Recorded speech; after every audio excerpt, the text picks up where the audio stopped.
states in the Union of Bharat and about 3 union territories where Hindus are in a woeful minority. Yet none of these Hindus have been accorded minority status by their respective state governments. This omission is remarkable as it contrasts sharply with the persistent and boisterous demands made by parties calling for state-sponsored benefits for Sikhs, Jains, Muslims, Christians and Parsis, minorities in the remaining states and union territories. For instance, in its desperate bid to win in Telangana, the Congress party there has issued what is being labelled as a, quote, minority declaration, unquote. The declaration, officially called the Abdul Kalam Tohfa-e-Talim scheme, aims to provide a slew of benefits to minorities if the Congress is voted to power. The aim is perhaps to rally the minority base and lure it away from the ruling Telangana Rashtriya Samiti. Now viewers, let me give you a quick overview of what this scheme is about and what it is promising. First things first, viewers, it goes out there and says that under the entire scheme, an annual budget of 4,000 crores will be set aside for minority welfare. Reservations under OBC quotas in jobs, education and government schemes will be provided. 1,000 crore annual fund for loans to unemployed youth and women. 5 lakh for minority youths to complete their MPhil and PhD studies. Monthly honorarium of 10,000 to 12,000 for minority priests. Creation of Telangana Sikh Minority Finance Corporation. Special recruitment of Urdu medium teachers, 5 lakh to homeless minorities to build houses and 1.6 lakh grant to newly married minority couples. The massive package of incentives expressly for minorities has elicited a backlash from almost all parties, including such self-avowedly secular ones that are heavily dependent on minority votes like the TRS and the MIM. The MIM, of course, viewers, belongs to that of Asaduddin Owaisi. Both these parties are accusing the Congress of bribing Muslim voters and other minority voters, creating worrying fissures between the minorities and OBC voters. The BJP, on the other hand, has slammed the Congress for putting religion or mazhab above merit and thereby making a mockery of the tenets of secularism. This is what the BJP says. Congress is fulfilling Jinnah's vision. Remember viewers, it was under Jinnah that separate privileges were set aside under British rule for various minorities, specifically viewers, the Muslim community. The BRS says backward classes and minorities, there is an attempt to divide them, to create competition between them. The AIMM says rename the Congress Sadan to RSS Anna, suggesting that it is borrowing supposedly from the BJP's divide and rule playbook. Now, while it is true that the centre has continued many schemes for minorities originally introduced by Indira Gandhi, there are several reasons to be particularly wary of pre-poll promises of the like that are being offered by the Congress in Telangana.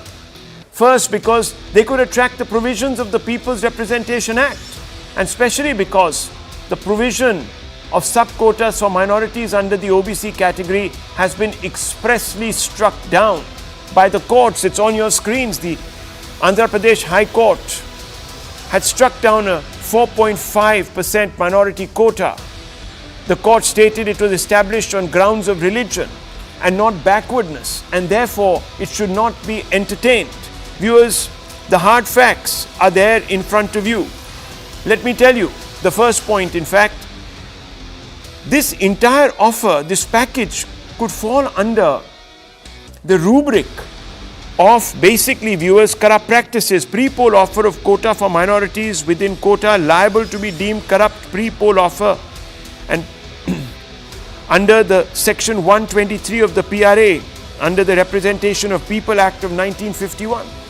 Viewers, then again, the concept of minorityism or the appeasement of minorities to the exclusion of the majority community has been severely criticized by Congress Party's own stalwarts like Pandit Nehru and Sardar Patel in the Constituent Assembly debates.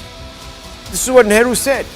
He said, as soon as you get to something that can be called political democracy, then reservation, instead of helping the party to safeguard and aid it, is likely to turn against it. So basically he's saying that, and this is not me saying it, viewers, this was Pandit Jawaharlal Nehru saying it, as soon as you get to something that can be called political democracy, then this kind of reservation, instead of helping the party to be safeguarded and aided, which party, viewers?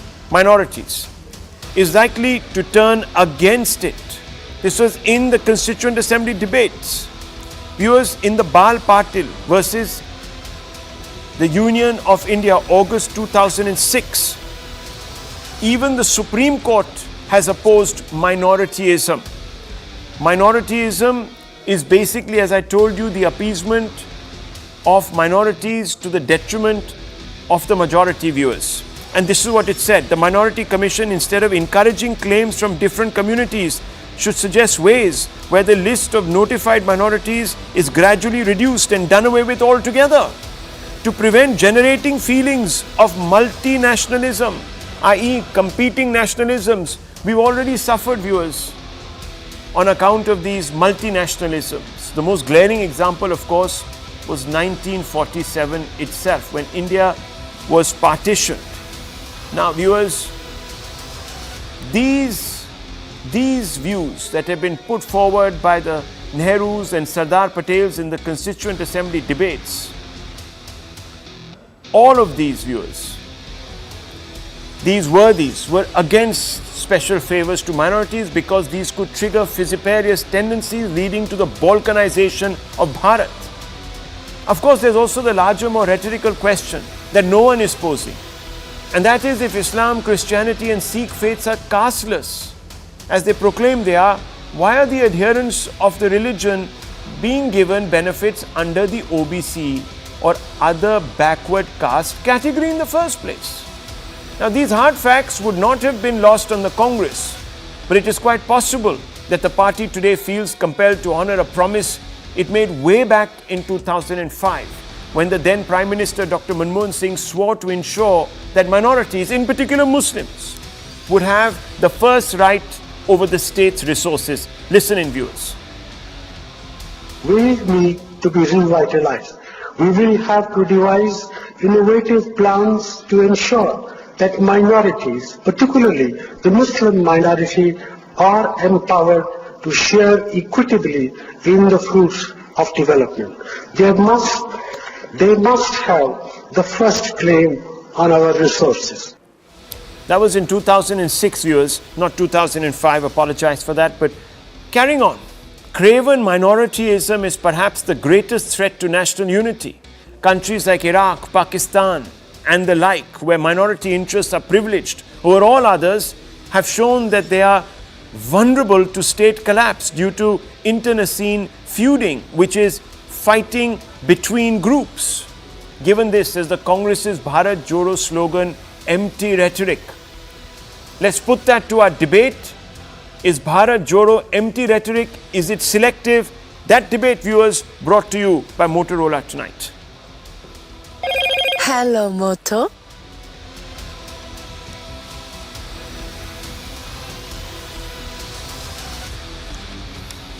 Viewers, let's ask the basic questions tonight. Let's go across to our panel. We have with us Dr. Anand Ranganathan, who's a leading author, public commentator, Vishnu Jain, senior advocate, who has actually gone to court arguing against such special pre-poll, and one has to use this word, bribes, because there's no politer word for them. We have with us the spokesperson of the BRS, the AIMM, and of course, Mr. Tehseen Poonawalla representing the Congress point of view tonight. So let me begin with you first, Mr. Poonawalla, since you are representing the Congress point of view tonight. I want to ask you, This whole talk about Bharat Jodo, uniting Indians with Indians, etc., flies in the face of this sort of extremely disturbing communalism. You are pitting communities on the basis of religion, you're putting mazhab over merit. Not my words. And you are going against the tenets of great stalwarts like Pandit Jawaharlal Nehru and Sardar Patel, who were the leading lights of the Congress in the Constituent Assembly. What is going on? Namaskar, Rahul. Thank you for having me in the show. The onset a very, very happy belated Diwali to all my fellow panelists, all your viewers, and a Shubh Govardhan Puja to everybody. Today, I actually fail to understand your debate, because what the Congress promises and will deliver is OBC reservation. And I don't see where religion comes into it. Amongst the OBCs, the weaker section from all communities, including Muslims, Hindus, Christians, Sikhs, etc., will get their share of the pie. Where is the problem? Jiski jitni sankhya bhari, uski utne hissedari. Hum lekar rahenge, and Rahul ji, you may have a problem with it. You as in people who have a problem. I respect that, but it will happen. Wake up and smell the coffee.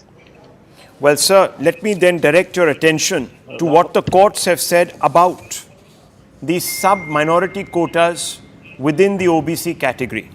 And I think I've already pointed it out to you. I've already pointed it out to you. It's not based on religion. It's Of based on course, backwardness. that is what it says, sir. The document itself says it. That they will What be is giving document minorities. It is saying reservations under OBC quotas in jobs, education and government schools for minorities. That is what is being said. But I thought the entire, the raison d'etre of these religions is that they are casteless. Yes, they are. They're casteless. We are talking about, backwardness. So let me explain this further. Backwardness for all religions, including if, for example, somebody who is a Brahmin is backward, or a Jain who's backward. Every single Indian that comes under the EWS quota. What are you saying? Yes, sir. So allow me to expand it. EWS plus reservations is 60. It'll go up to 75, 15% extra. That is the total population based on the population survey. Did it in Bihar, done it in Chhattisgarh, will do it in Telangana. जिसको जिससे दिक्कत है वो court जाए, it will happen. I repeat, wake up and smell the coffee. Do you know, viewers, on this show tonight, I find it absolutely hilarious.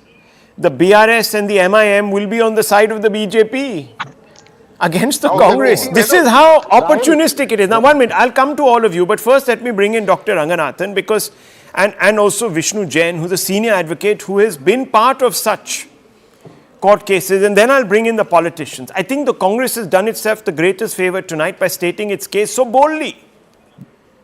So, Dr. Ranganathan, why don't you call out its hypocrisy? Because that's what you have specialized in, calling out the hypocrisy of all, including, I must say here, the centre. Dr. Ranganathan. Yeah. Yes, good evening, Rahul. There are two issues here, but before I come to the other one, let me first take the cue from my good friend and brother Tehseen, and I'm already awake, so let me smell the coffee. Look, the Congress perpetrated large-scale appeasement, communalism, you may call it, reservations for castes of Muslims where Islam forbids casteism. But Congress did all that, and Congress was voted out precisely for those reasons. And a government was voted in, a party was voted in that said appeasement for none and justice for all. So when you say that hypocrisy has to be outed, you rightly say that hypocrisy has to be outed everywhere. You see it. Out here, I have my good friend and brother Vishnu Jain, who alerted us to the fact that he had to, as a common citizen, he had to go to the Supreme Court and say, my lords, why do we have a ministry for minorities that is giving thousands of crores to minorities to give them interest-free loans outside their Waqf land to set up shops, including the fact that you are looting from the temples and giving it to places of religious worship of other religions. This is what this government is doing. So you are absolutely right. But let's face the honest truth, Rahul. And the truth is that right since this nation's pulse was controlled by Mahatma Gandhi, we have witnessed minority appeasement, sometimes as virtue signaling, at other times as placation of victimhood. That's the fact. And as always, the tragic outcome the Hindus have suffered, right from Khilafat movement to Rangila Rasool to Article 35 to amending only Hindu code bill, school curriculum, to Hajj subsidy, to ignoring Child Marriage Act, to Shah Bano. Every single time the minority has been appeased, it has only emboldened them for further blackmail and at enormous cost for their own community. What is worse, it has made our prime ministers go on to declare that, as you showed, Muslims have the first right to resources. Yet, they continue to ride the appeasement horse and accuse Modi of communalism and declare that we are now living in a Hindu Rashtra. I ask you, simple question, what kind of Hindu Rashtra is this, where Kashmiri Hindus are forced to be refugees in their own land, where one can settle 40,000 Rohingya Muslims but not 7 lakh Kashmiri Hindus, the land's original inhabitants, where the judiciary says it is too late to prosecute those who rape, murdered, ethnically cleansed lakhs of Hindus? What kind of Hindu Rashtra is this, where Hindu temples are exclusively controlled by the state, where Hindus have to beg for Waqf land to celebrate their festivals while the government usurps hundreds of thousands of acres of temple land and is responsible for more than 100,000 temples under control of its own and losing lakhs of crores in rental income? What kind of Hindu Rashtra is this, where the RTE Act discriminates only against Hindus and their schools, forcing tens of thousands of them to shut down, but where the state governments like UP, BJP controlled UP and BJP controlled Assam fund thousands of madrasas? What kind of Hindu Rashtra is this, where monsters like Aurangzeb and Tipu, who perpetrated Hindu genocides, are eulogized through state-sponsored publications, naming of roads and cities, organizing of festivals? Where in the minority, for example, court judgments like the flawed Sabrimala and legislative enactments like the Hindu Code Bill purport only to reform only Hindu religious practices, where the Places of Worship Act continues to deny the Hindus their legitimate right to correct historical injustices and reclaim thousands of demolished temples? What kind of Hindu Rashtra is this, where the Waqf Act gives overarching powers to Muslims to declare a 1500-year-old Hindu temple to be an Islamic land, when Islam is only 1300 years old? Honestly, if this is the Hindu Rashtra, I'd much rather be in Muslim Rashtra, because then at least there'll be no pretense of equality. A kafir will get what he deserves. Well, let me, one second, let's not, just, on 2 lines, please. just 1 second. Just 2 lines. Okay, come on, yeah. Just 2 lines.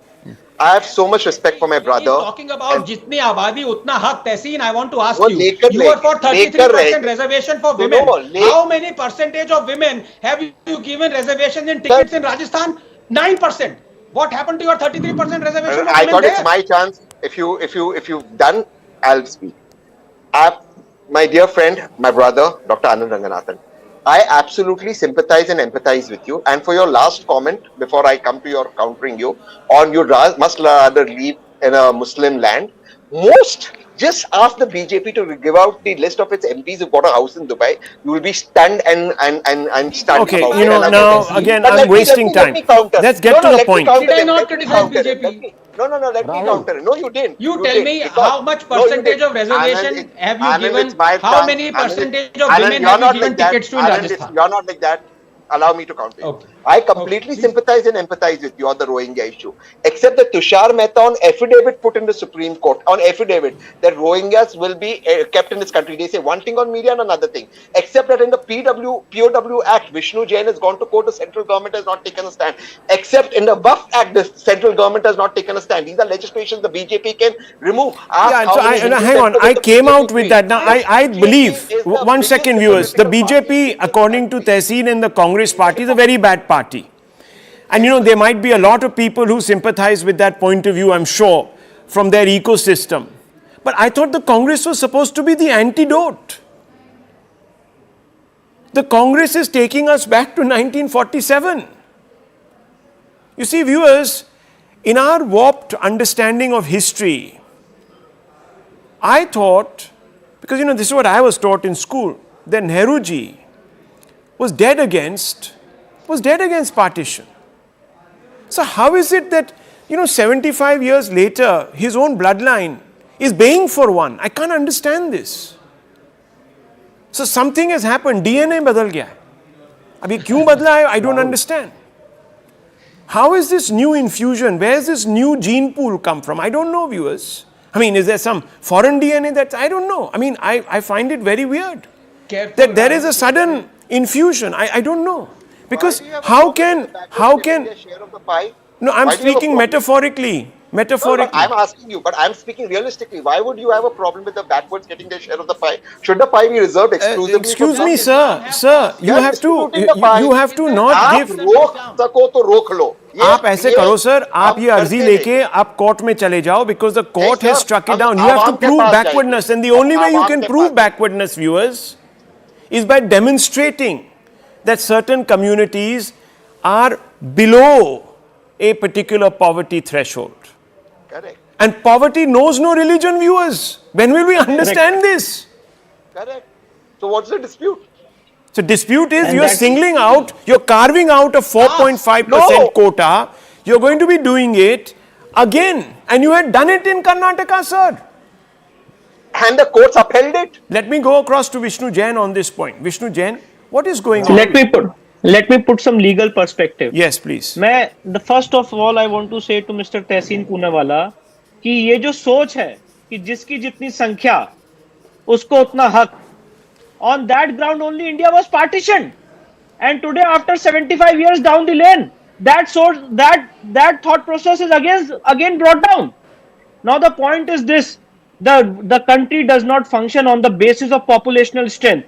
The country functions on the basis of constitutional principles. And what are the constitutional principles? Rahul, let me tell you.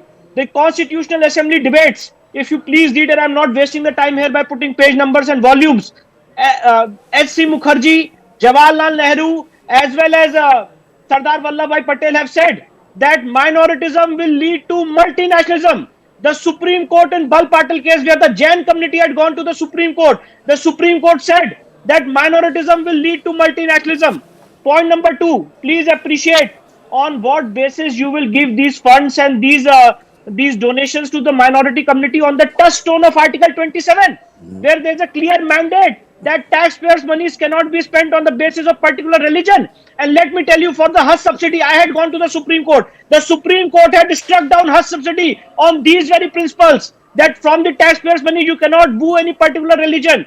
Now let me buttress my submission further. Please see 2 more constitutional mandates. The Representation of People Act section 123 subclause 3, where there is a clear bar that you cannot ask votes in name of religion. The Supreme Court in Abhiram Singh's case, 7-judge judgment, 5 judges have agreed with this view that you cannot ask votes in the name of religion. And this is the starting point, where you are asking votes in the name of religion, and then you will implement that manifesto, which is a corrupt practice under section 123 subclause 3 of the Representation of People Act. And Rahul, what will happen to the declaration which each and every political party makes under section 29A and section 29B of the Representation of People Act? In 1989, let me tell you, the Representation of People Act was amended, and every party had to give a declaration that you will abide by the principles of secularism. So what kind of secularism is this, that you will have these kind of schemes for a particular segment of the society, and on the touchstone of Article 14, 19 and 21 it will be violative? And let me also ask a question to my brother Tehseen, that what kind of minorities are you dealing with? The right to give any special benefit to minorities, as Rahul has said, he has very rightly formulated it under Article 340 of the Constitution of India. Only the backward commission can see the backwardness of a particular religion, and that will be not on the basis of religion. It will be on the basis of their poverty line. You are seeing the backwardness of a community on the basis of their religion. And let me tell you, Rahul, I am coming from the Jain community, and I say very boldly on your channel that Jains do not want to be minority. It is the Congress party in 2013 who declared Jain community as minority community and sought the seas of multinationalism amongst Jain community. The work is to divide and rule. Okay, those are facts, viewers. Solid facts. And I want to bring in Mr. Mane here, Krishank Mane. One second, Dr. Ranganathan. Let's get the other 2 speakers in, and then I'll come back to everybody for their arguments again. Mr. Mane, the Congress is making a very impassioned appeal tonight. It is saying it's on the right side of the law. It is on the right side of ethics. Why does your leadership differ with the Congress on this issue, sir? Yeah, because constitutionally they are wrong, Rahul. Because Article 15, subclause 5 has clearly mentioned, and in fact, recently in Madras High Court, Justice Gangapurwala and Justice Adi Keshavlu have given a judgment very clearly striking down the petition that intentionally the religious minorities were excluded. They were not a part of SC, ST, OBC under Article 15, subclause 5. But while I say this, we are forgetting the Article 30 of Constitution of India, which has clearly defined the religious minorities. So when we are talking about that, now the Congress party want to bring rifts between the OBCs and the Muslims by saying that they will do a caste census of the OBCs. Well, it is for the government of India, which should, number one, take up the population census and also the caste census. But if they bring up this demand state-wise, if the Congress, just for the polls, just because there are Telangana polls, and they will come and just say that they will do caste census, constitutionally you are wrong. You are violating the Article 30, at the same time Article 15, subclause 5. So the Congress has to answer that when these both articles are clearly defining that who are religious minorities and why are they not SC and ST and OBC, you cannot bring up divisions between both these communities. You're not doing justice for the OBCs, you're not doing justice for the Muslims, but you are actually using them for their votes, which will definitely be a constitutional violation. This clarity has to be given by the Congress party. Okay, let me bring in Hassan Saab. Yes. Let's listen to both of them, since at different times the opposition, you don't allow them to speak, Tehseen. Let the opposition speak tonight, please. Mr. Hassan. BJP. They're team BJP, both of them. Their team. See, look at this. I'm telling you. Look at the contempt. वो Just BJP वाले because- ज़्यादा ये cheer करेंगे। Okay, just मैं बता रहा because KCR has called your leader a buffoon doesn't make him, adjunct of the BJP. That's what he called him. He called him a buffoon, quote unquote. Rahul, my request Yes. is Mamta Banerjee also was called Team B, but Bengal did not believe. Arvind Kejriwal also was called Team B. Delhi and Punjab did not believe. So only Don't buffoons worry, will call Revant us Reddy is becoming chief minister and KCR sir can be opposition. Okay, let's not be contemptuous of political parties like this and dismissive of them. I know the Congress Revant Reddy is is chief the minister. is the party of de jure leadership in this country. No one can touch the Congress. We are the biggest party in the country, the most powerful party with the greatest intellects, all of them, and therefore they have this view of others. You heard it. Now I want to bring in Adil Hassan. Adil Hassan, Saab, please, your view on tonight, because I saw Mr. Owaisi also quite outraged. He's actually called the Congress the RSS. Rahul, today very sad incident happened in Telangana Nampalli constituency. Yes. 10 people died in the fire. Yes. I request the election commission to allow the government to give a minimum 10 lakhs rupees ex gratia to the families. They burned down all 10 people of Nampalli constituency. I request from the election commission. My concern is that कि कांग्रेस की इतनी लंबी लंबी बातें सुनने को अच्छा लगता है, लेकिन just listen कि why not minority declaration in Rajasthan, Chhattisgarh, Mizoram, Karnataka, Madhya Pradesh? My first point is that आपको पता है पूरे हिंदुस्तान में सबसे कम माइनॉरिटी बजट राजस्थान में है, सबसे कम माइनॉरिटी बजट छत्तीसगढ़ में है. कांग्रेस उस पर कुछ हिम्मत नहीं है बोलने की. आपको पता है टीआरएस गवर्नमेंट जो थी 12,000 करोड़ रुपया माइनॉरिटी पर बजट पे खर्च की है, जिसमें 6,000 करोड़ माइनॉरिटी एजुकेशन पे खर्च की है. ये टीआरएस गवर्नमेंट की उपलब्धि है. आपको बता दें कांग्रेस इतना मुसलमानों से हमदर्दी की बात करती है, एक भी मुसलमान पीसीसी नहीं है, स्टेट प्रेसिडेंट एक भी मुसलमान पूरे भारत में नहीं है. ये कांग्रेस की खासियत है.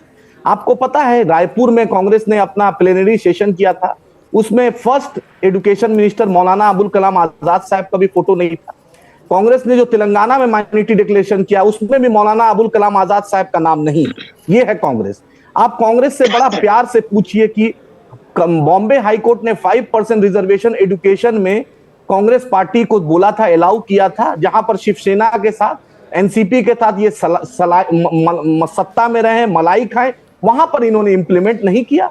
वहां पर इन्होंने, जबकि देवेंद्र फडणवीस अपोजिशन में थे, उन्होंने बोला कि चलो अब देवेंद्र फडणवीस रूलिंग पार्टी में, अब वो नहीं करेंगे, लेकिन कांग्रेस वहां सरकार में थी, कांग्रेस ने नहीं किया। राहुल गांधी इतनी बड़ी बड़ी बात करते हैं, सबकी जितनी जितनी हिस्सेदारी उसकी इतनी भागीदारी। आपको पता है मध्य प्रदेश में सिर्फ 2 मुसलमानों को टिकट, छत्तीसगढ़ में सिर्फ 1 मुसलमान को टिकट, कर्नाटका में क्योंकि टीआरएस और एमआईएम आज माइनॉरिटी के एक भी दंगा 10 साल में नहीं हुआ है, सेफगार्ड कर रही है, आज इंसानियत की बात कर रही है टीआरएस सरकार, तो वहां पर इमरान प्रतापगढ़ी भी आ रहा है, सलमान खुर्शीद साहब भी आ रहे हैं, नासिर हुसैन भी आ रहे हैं, सब आ रहे हैं। लेकिन यही इमरान प्रतापगढ़ी कर्नाटका के स्टेज पर नहीं थे, राजस्थान में नहीं है, मध्य प्रदेश में कहीं नहीं दिख रहा है, छत्तीसगढ़ में कहीं नहीं दिख रहे हैं, जो माइनॉरिटी के इनके नेशनल प्रेसिडेंट है वो नहीं दिख रहे हैं। आप पूछिए राजस्थान में माइनॉरिटी का बजट क्या है? छत्तीसगढ़ में रहीमुल और ईदुल को मार दिया गया, 1 रुपया कांग्रेस पार्टी की सरकार ने उसको मदद नहीं की। जुनैद नसीर को जिंदा जला दिया गया, 1 रुपया कांग्रेस पार्टी ने उसकी मदद नहीं। 5 लाख रुपया सिर्फ अशोक गहलोत ने की घोषणा किया था, ज्यादा सिर्फ 5 लाख किया। आरपीएफ ने गोली मारी, चेतन शर्मा ने गोली मारी, सिर्फ वाहिद टीआरएस गवर्नमेंट थी जो नौकरी भी दिया, उसकी वीडियो को पैसा भी दिया और उस गरीब के बच्चों के लिए भी पैसा दिया। तो आप कहना क्या चाह रहे हैं कि ये, हम कहना चाह रहे हैं कि मुसलमानों के लिए कांग्रेस, आरएसएस और आरएसएस की मां कांग्रेस है, और रेवंत रेड्डी की शुरुआत, पैदाइश, पहचान आरएसएस से, एबीवीपी से। अभी तहसीन इकबाल बोल रहे थे we will implement, I will implement. मैं पूछना चाहता हूं क्या कांग्रेस पार्टी के जिम्मेदार कोई नहीं है? तहसीन पूनावाला किस हैसियत से ये बात बोल रहे हैं? जीजा जी के जीजा जी है, जीजा जी के Tehseen Poonawalla, please respond to Adil Hasan and then I'll come in with my second question, which is an important one. Yes. 1 of all, minority का उत्तर प्रदेश में हुआ था, माइनॉरिटी रिजर्वेशन का, वो इंप्लीमेंट नहीं हुआ था।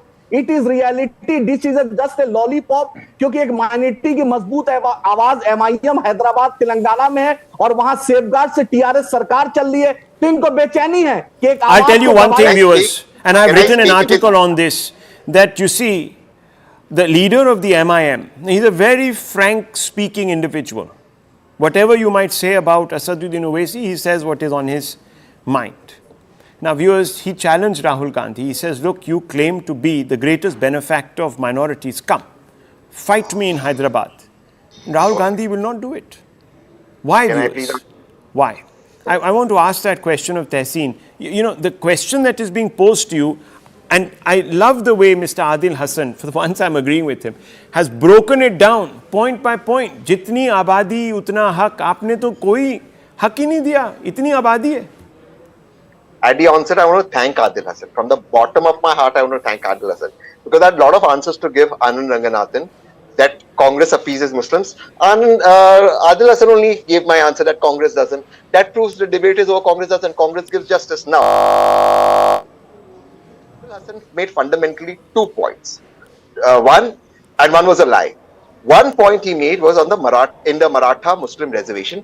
For his knowledge, and I think Rahul, you should fact check me, was given by Prithviraj Chauhan.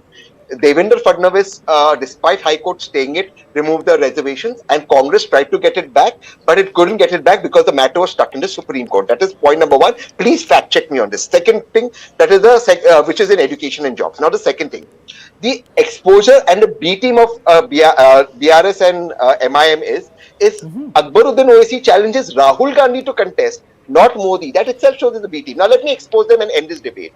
Goshamal is where Dar es Salaam, their headquarters is. In Goshamal, MIM doesn't put up a candidate against Raja Singh, who's the most vile, abusive person, somebody you criticized, Rahul. They don't put up a candidate because who benefits in polarization? BJP and MIM. Therefore, I am saying, ye dono is desh ko barbaad karenge. Congress is coming in Telangana. Let's open this up. Again, Okay, quick, Mr. Hassan wants to respond. Quick. Okay. Quick, Hassan. Yes. 30 seconds, Hassan. Goshamal में आपका candidate का नाम बताओ. Just quick one. सुनिए. Not even a, just I will answer everything. Not even a 30 पैसा paid. अरे यार बोलने दोगे. Not even a 10 paisa given to AMU Kishanganj. Not even a 10 paisa given. Sonia Gandhi went for foundation stone. My another is on Goshamal. I want to ask Mr. Rahul Gandhi, Mr. Priyanka Gandhi, that she resides in New Delhi. 24 Akbar Road is the headquarter of Congress party. Why not Rahul Gandhi contest from his headquarter? Why Rahul go to the minority dominant? Why not? The same formula. Why Okay, not? so Rahul viewers, Gandhi let me challenged just let me Mr. step in Gandhi. here, gentlemen. Look, there's nothing like the same people contesting for the same vote bank fighting with each other. It's delightful. It is delicious. It is absolutely delicious because sabka poll khul raha hai. Sabka poll khul raha hai. Dr. Ranganathan, yes. No, very, very briefly, I must thank today Adil Bhai because dhaga khol diya Tehseen Poonawala ka. Adil Bhai, congratulations. No, but and as far as Tehseen saying कि BRS and AIMM are B team, Tehseen just wait for 50 years. Every other party will be the B team of AIMIM. भैया, please just wait कर लो. जिस speed से ये appeasement के लिए पैसा मांग रहे हैं आदिल साहब, हम सब convert होने वाले हैं. But the fact of the matter is, I just want two questions to be answered by my good friend Tehseen. Just two questions. Tehseen unequivocally and repeatedly says, जितनी आबादी उतना हक. तो जो आदिल साहब ने कहा है 20% मुस्लिम पॉपुलेशन है लगभग तेलंगाना में और छत्तीसगढ़ में, आपका एक मुस्लिम कैंडिडेट क्यों है भाई? 20% होने चाहिए. नंबर 2, राजस्थान में 50% विमेन है, आपके सिर्फ 10% विमेन कैंडिडेट्स क्यों हैं? तो वहीं पे आपकी हिपोक्रेसी खुल रही है. आदिल साहब ने तो धागा पता नहीं क्या कहां का खोल दिया. तहसीन, again, let me explain. Reservation can be given on the basis of backwardness, not on the basis of religion. And we will give it on the basis of backwardness. Okay. Whichever religion or gender the viewers, gender, you see, we are talking about 33% reservation for women per se. It's on a gender basis. it's not backwardness basis. Okay, it's not backwardness basis. So, वहीं आपका देखिए, look, 1 second. Now, viewers, just 1 minute. Now, look, the reason I asked this question tonight was because, fair enough, okay, let's for a moment concede that the Congress has great benefactorial inclinations towards minorities. And I'm not just talking about Muslims. This is not a Hindu-Muslim debate at all. This is a debate really about the law and what is permissible and our idea of a secular country, which we all have imbibed and we all want to preserve. Now, you see, if you are being so very rigidly attentive to minority needs, I began by saying there are 6 states where Hindus are in a pitiable minority. Yes. Now, Tehseen Poonawala, why don't you give at the state level, and it can be done, Correct. declare these Hindus minorities in these 6 states and give them the benefits. Start with a campaign in Kashmir, sir. I agree with you. So why hasn't it ever been done? I'll answer that. No, why? It's been 75 years, sir. You have been in power in one of these states all the time. True. It's not been done. The matter is currently in seas of the Supreme Court. And again, Tushar Mehta refuses to take a stand. 10 years of Tushar PM10. Mehta has, no, the court has been, one second. The court has been very clear. Excuse me. And the senior advocate is here with us. The court has been very clear. The states have the power and the centre also has the power. The centre, of course, viewers, has taken a very clean siesta on this issue. Forget them. Because they don't pretend.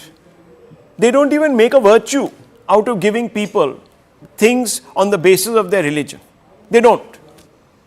Not a ticket. Excuse me, sir, please. That's their politics. Now you can convince the voter about how wrong that is. But since you do it, sir, will you give minority Hindus, and why haven't you for all these years?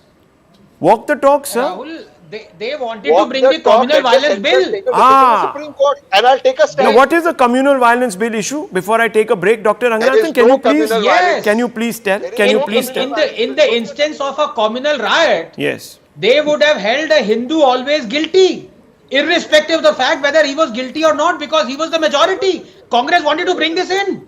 जितनी आबादी उतना हक, viewers. जितनी आबादी उतना हक. देखिए. जितनी आबादी उतना गिल्ट. पर यहाँ तो उल्टा था. This bill was never introduced. See, I just have one baseline question, and I think Vishnu Jain wants to come in once. Yes, before I take a quick break. 1 minute I have. Yes. See, Rahul, my point is this. Yeah. The moot point for consideration is this, that the law does not permit to bring such kind of schemes. Yeah. If you will read the constitutional mandate, there are only two articles, Article 29 and Article 30, which give minority rights. And that's the right which is given to the minority community. Please appreciate this a very fine distinction. That's the right which is given to the minority community to protect their own religion. It's not a mandate to the government or to political party to appease them by bringing schemes and ultimately at the cost of taxpayers to bring those schemes. That's right. It's not the mandate. Viewers, But in the garb of minority appeasement, this is being done. I'll tell you, viewers, we are on a very slippery slope. We were once on that slippery slope in 1935. And within 12 years, you know what happened. Rahul, 30 seconds. Time flies. It telescopes very quickly when you're on a slippery slope. I'm taking a short break as the Israel-Hamas war reaches the heart of Gaza. The anti-Israel lobby continues to protest. The Hamas is on the run. It's probably on its way out. But the mindset is still persisting, viewers. We're going to ask that. When will that be defeated? We're going to ask that. We're right back. Hello, Moto.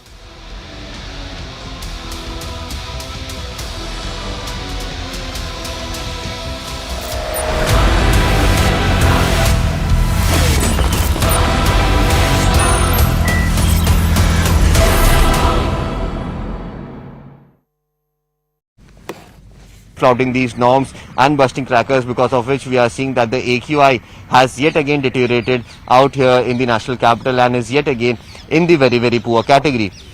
Now today, the prediction from the IMD is that once the sun is out, the wind speeds are likely to pick up and these pollutants would yet again be washed away. And that is the only silver lining for the people out here in the national capital.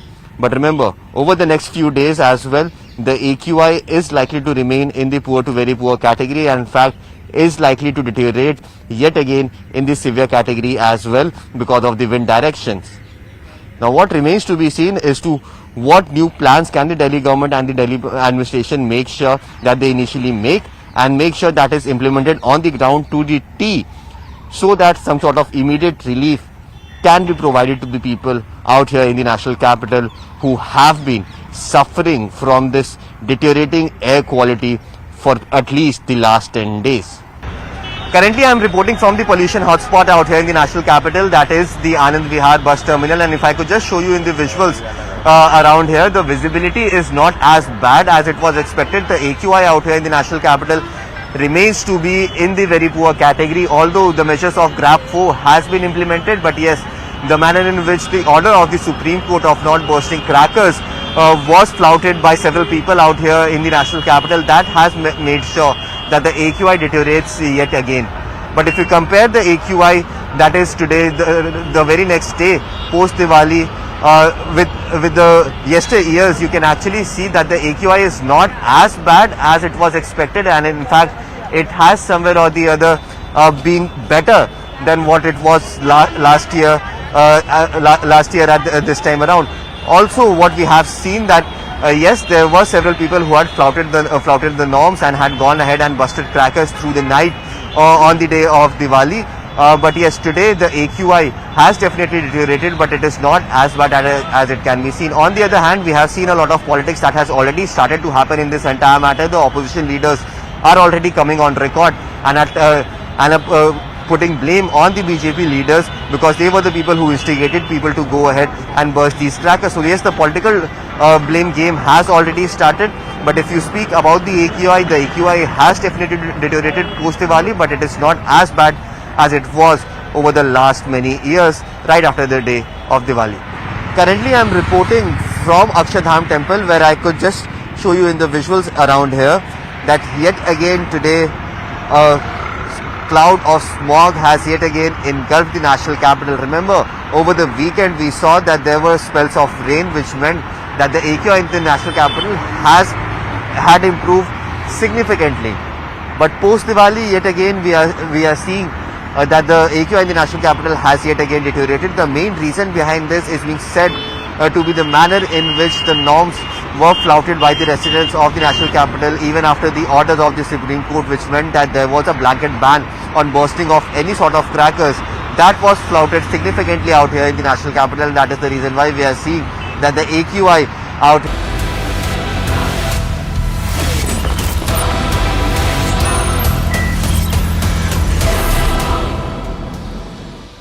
Viewers, 5 weeks into their campaign, it appears that Israel is making great headway. It's tasting success.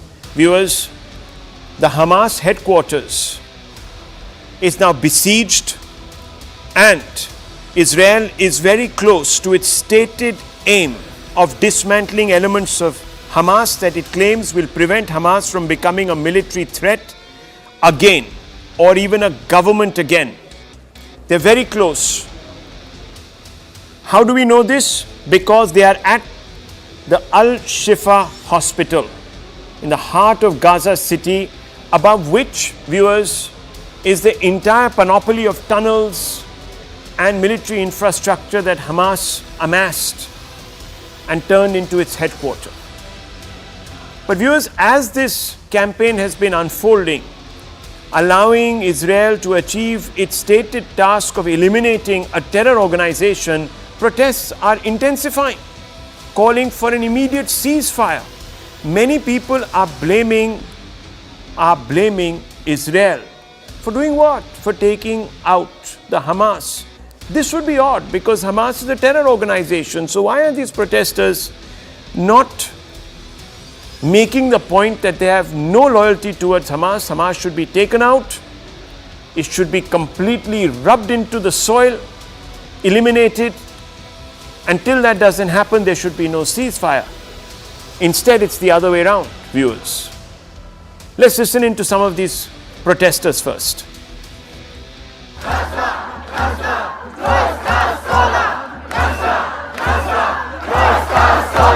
I'm here because Israel has recently, last night, 24 hours, bombarded Al-Shifa hospital. I'm here because of the appalling state of affairs in Palestine and the genocide of the Palestinian people by the Israeli government. What's happening in Gaza is absolutely shocking and it needs to stop. You know, it's terrible. Well, let me bring in Rachel Azaria, as also Dr. Ranganathan with us, and of course Isa Amro, Palestinian activist. Rachel Azaria, let me ask you, you've been former member of the Senate and former Deputy Mayor of Jerusalem. Today, a large number of people are hitting the streets across the globe, and they're calling for a halt in this campaign. Do you think that call is justified given the fact that there have been mounting civilian casualties also now? I think the question we have to ask is how do we want to see the Middle East in the long run? And how do we want to see protecting the Israelis and the Palestinians that live in the Gaza Strip? Unfortunately, ISIS Hamas, is taking captive the Palestinians and not letting them receive the healthcare they're supposed to receive, not letting them receive the food they're supposed to receive, all of the trucks that are coming in from the south, that Israel permits to bring in from the south, to make sure that civilians have what to eat. The ISIS Hamas are taking away the trucks and taking away the food and using it for their own use and not for the civilians. And I think that the question everyone needs to ask people in the southern area of Israel to live. And I can say that what's most important to us is to make sure that women and children and all the civilians can live in peace. The problem is that ISIS Hamas is interested in kidnapping children and beheading children and executing women and raping women. And therefore, we can't have this kind of negotiation discussion with the Hamas. ISIS Hamas. I also want to remind everyone that ISIS Hamas was elected years ago with no one knowing what they want to do. And we know the very common phrase about democracy, one man, one vote. In the Gaza Strip, it's one man, one vote, one time. Since they were elected, they're just doing everything they want to do. And everyone in the Gaza Strip, unfortunately, is living under dictatorship. So I think that if we look at the future of the Middle East and the future of Israel and the Palestinians, which is very important to us because these are our neighbors and this is where we live and would really, really want to live in peace and quiet, we can do that only if ISIS Hamas is out of our neighborhood. Okay, ISIS Hamas is out of our neighborhood. Let me bring in Isa Amro. Isa Amro, very quickly to you, sir.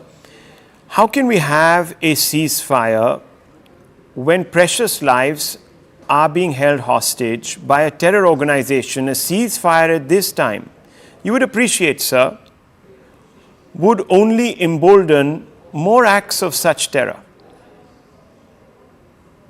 So if we remove Hamas from Gaza and from all over the world, will Palestinians have peace and justice and freedom?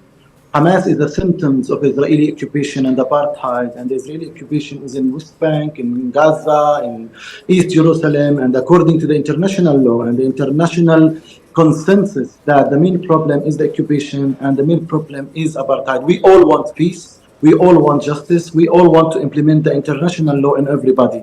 So if Israel wants to reduce violence on everybody, let's go to a political solution and give the Palestinians their full rights and end occupation and apartheid. This is the best way to reduce violence, and it's the best way to protect the Israelis and the Palestinians, and we live all together in peace and harmony without violence. Now Israel is attacking hospitals, is attacking civilians, and if you really watch what's going on in Gaza, you will see Israeli soldiers claiming that they are coming back to Gaza to stay, they are coming back to build more and more settlements, and you will watch settlers in West Bank attacking Palestinian cities, Palestinian villages.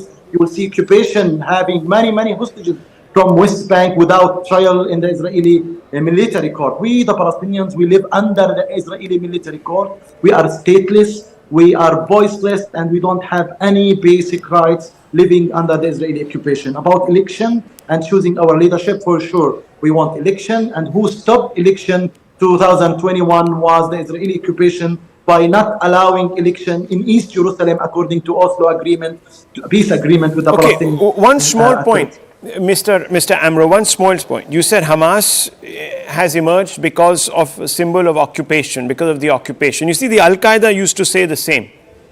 When the Al-Qaeda was being... I'm not defending anybody here. I'm saying that the main problem and the main issue... So can I ask you a question, Mr. Amro? You didn't answer my base question. My base question was very simple. If you are still holding hostages, why should there be a ceasefire? Can you just very quickly explain that? Yes, I think all the hostages should come back to their homes safe, but how? Protected with a political Hamas is not releasing solution, them. With a political solution, and release all Palestinian prisoners and have an end. So you're saying that hostages should be used by the Hamas as bargaining chips. Okay, Dr. Ranganathan, how do you view this? I'd like to keep it very simple. Just 2 points. Number one, it is a fact that the Hamas was democratically elected by the Palestinians in Gaza. That's a fact. So a terror organization has been democratically elected by the people who live in Gaza, 2006 onwards. Number two, it is also a fact, Rahul, that before 7th of October 2023, the hospitals were functioning properly in Gaza. No Palestinians were being killed. If after that, this thing is happening, people are being killed, innocents are being killed, it is because of what happened on the 7th of October, perpetrated by a democratically elected Hamas, a terror organization. Now there are 4 people, as I said, I want to keep it very simple. You know, none of this gibberish here and there. There are 4 people on this panel. I ask a very simple question. Were Israeli babies beheaded and stuffed in oven by Hamas? Yes or no? I say yes. You ask the other 2. Yes, they were. Of course they were. Of course, right. We know it. It's not a discussion. There were no babies beheaded, no evidence of babies beheaded. Come on, there were babies beheaded. There we go. No way. You can't say that. No, the truth. No. Even Times of Israel today. I'm sorry. Okay, well, viewers, look. Times of Israel today talked about the Viewers, I think the time for Palestinians to constantly play the victim card is pretty much over. You see, that's the problem here. They've been very successful, like our neighbors, Pakistan. They used to hold a gun to their head and then beg. This cannot happen anymore. We live under the... You know, I am sick and tired of hearing people coming out and saying that Hamas is there because of what Israel did. Al-Qaeda is there because of America, what America did. Where are we going to end this? Then you say, oh, the Jews. Nazis were there because the Jews were there. It's ridiculous. We don't have. And in fact, let me tell you, viewers, some elements in the Arab world supported the Nazis. So let's not even forget that. I will leave it at this, viewers. I will leave it at this. You've had a bit of a taste of where the problem lies. The solution evades because one side simply doesn't want to accept the facts. I leave it at that. The Right Stand with Anand Narasimhan. Stay with us. Don't go away.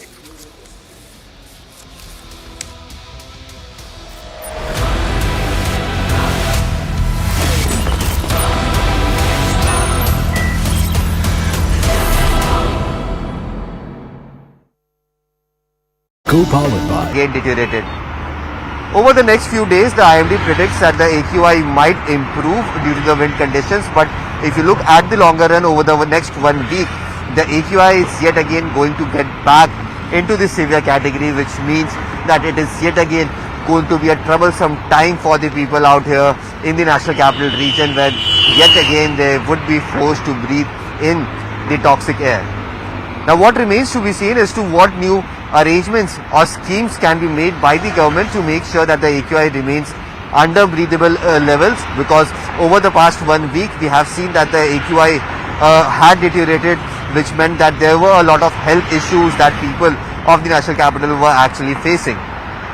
So the next 1 week is going to be very, very important, especially from the point of view of the Delhi government and the Delhi administration, to make sure that schemes are made and implemented in such a way that the AQI remains under control and it does not become hazardous for the people out here in the national capital. जैसा दिल्ली सरकार ने कहा था कि fire crackers burn नहीं करने, लेकिन उस हिसाब से फायर क्रैकर्स बहुत ज़्यादा जलाए गए हैं दिल्ली में। जहाँ मैं रहता हूँ वहाँ भी मेरे को बहुत देखने को मिला ये, तो मैं परेशान होकर रात को सो नहीं पाया, फिर सुबह साइकिलिंग करने निकल गया। जब से ये न्यूज़ आई थी पराली जल रही है, तो तब से मैं निकलता हूँ फील करने के लिए कि क्या वेदर में चेंज हुआ है या नहीं हुआ है, बट हुआ है change.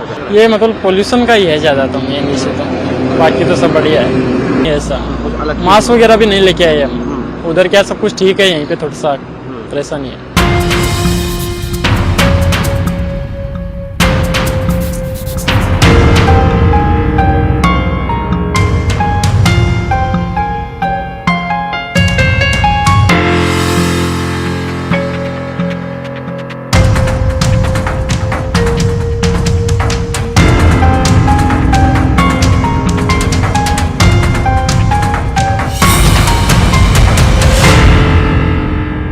After the relief that people of the national capital got just a few days ago, after light spells of rains had engulfed the national capital, which meant that the AQI had come down significantly and was hovering in the poor category.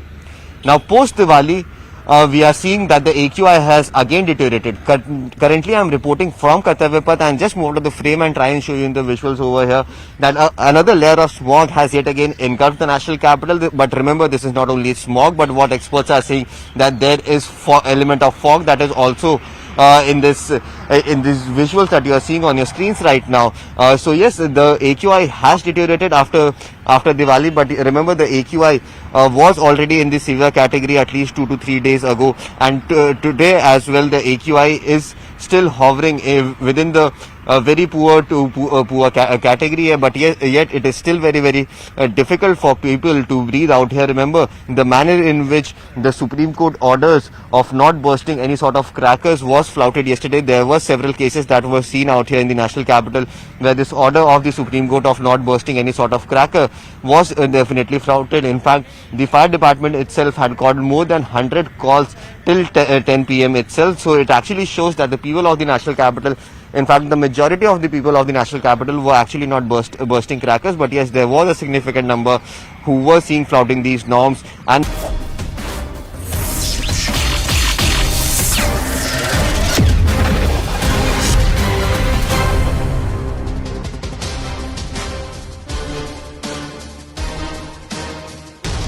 Namaste, Jai Hind, and welcome to this edition of The Right Stand. I am Anand Narasimhan.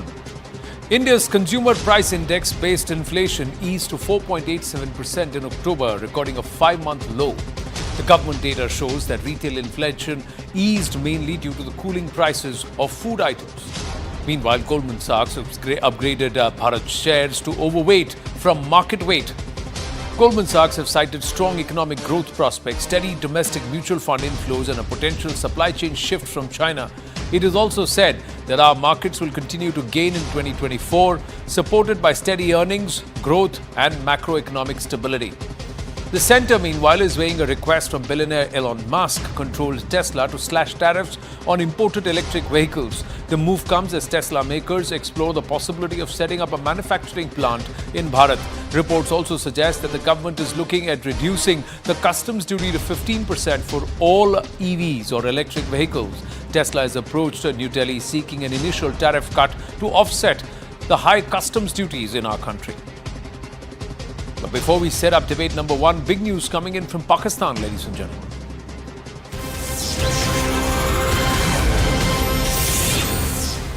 Bushra Bibi, wife of jailed former